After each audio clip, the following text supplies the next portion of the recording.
విశ్వావసునామ సంవత్సరంలో సింహరాశి వారికి ఏ విధంగా ఉంటుందో ఇప్పుడు చూద్దాం. ఈ రాశిలో నామ నక్షత్రాలని కనుక చూసినట్లయితే ఇక్కడ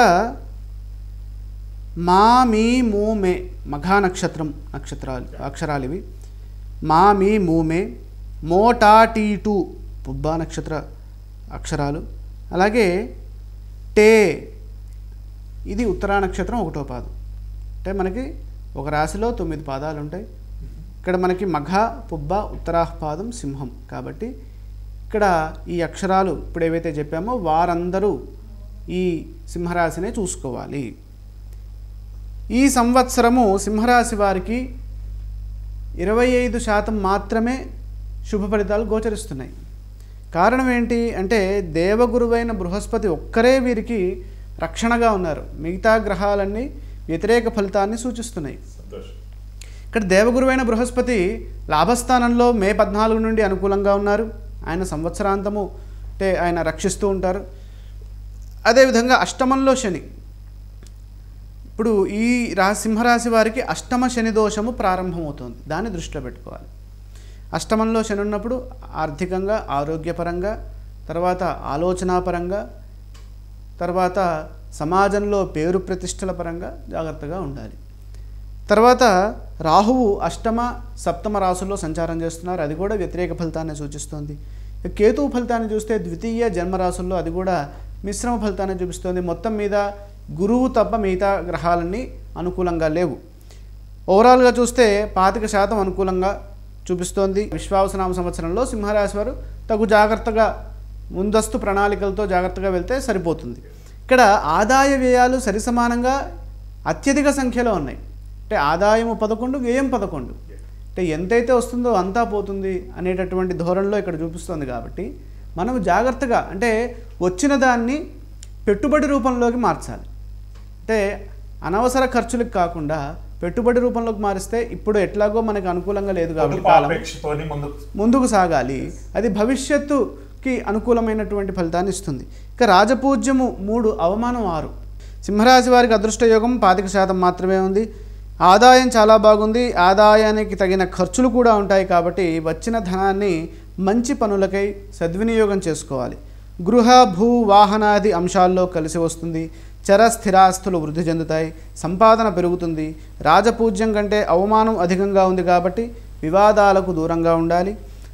సంవత్సర ప్రారంభంలో గురుబలం తక్కువగా ఉన్న మే 14 నుండి ఏకాదశ స్థానంలో గురువు మంచి విజయాన్ని ప్రసాదిస్తున్నారు. సంతానపరంగా శుభ ఫలితాలు, నూతన కృషి లాభాలు, గౌరవము లభిస్తాయి. అక్టోబర్ 18 నుండి డిసెంబర్ 5 వరకు ఏకాగ్రతతో పనిచేయండి. ఆస్తి విషయాల్లో జాగ్రత్తగా ఉండండి. సింహరాశి వారికి అష్టమ శని మొదలైంది. శని అష్టమ స్థానంలో ఉన్నప్పుడు సంతానపరంగా, స్నేహపరంగా జాగ్రత్తగా ఉండాలి.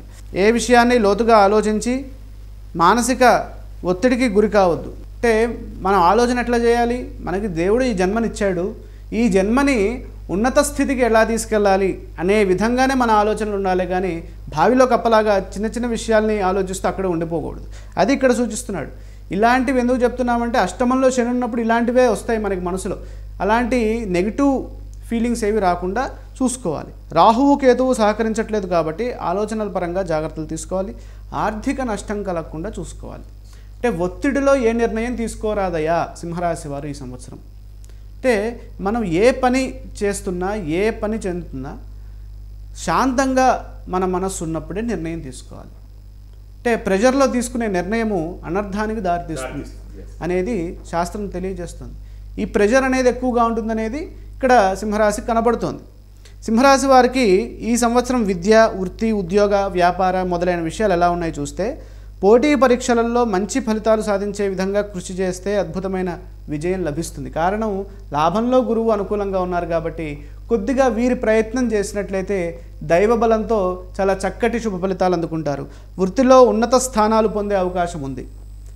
అదేవిధంగా ఉద్యోగంలో స్థిరమైన పురోగతి లభిస్తుంది.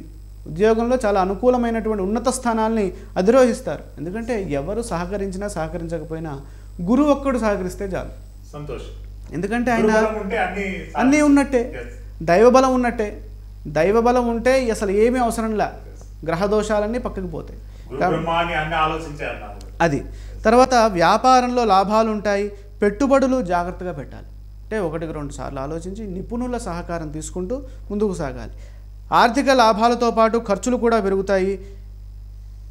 అదృష్టపరంగా చూస్తే అష్టమ శని ప్రభావం ఉంది కాబట్టి అప్రమత్తంగా ఉండాలి. అదేవిధంగా ప్రయాణాలు చేసేటప్పుడు నైట్ డ్రైవింగ్స్ అవాయిడ్ చేస్తూ ముందుకు సాగాలి. సమయానికి నిద్రాహారాలు తీసుకుంటూ ఉన్నట్లయితే అనుకూల ఫలితాలు ఉంటాయి. కార్యసిద్ధి విషయాన్ని చూస్తే కృషిని బట్టి విజయాలు దక్కుతాయి, కానీ శ్రమ చాలా అవసరమని దృష్టిలో పెట్టుకోవాలి. సింహరాశి వారికి శని, రాహు, కేతు గ్రహాలు సహకరించట్లేదు కాబట్టి ఈ శని, రాహు, కేతు ధ్యాన శ్లోకాలు గనక ప్రతినిత్యము కనీసం 11 సార్లు రోజు చదువుకున్నట్లయితే వీరికి చాలా అనుకూల ఫలితాలు విశ్వావసునామ సంవత్సరంలో అందుకుంటారు. సింహరాశి వారు తస్మత్ జాగ్రత్త. తదుపరి రాశి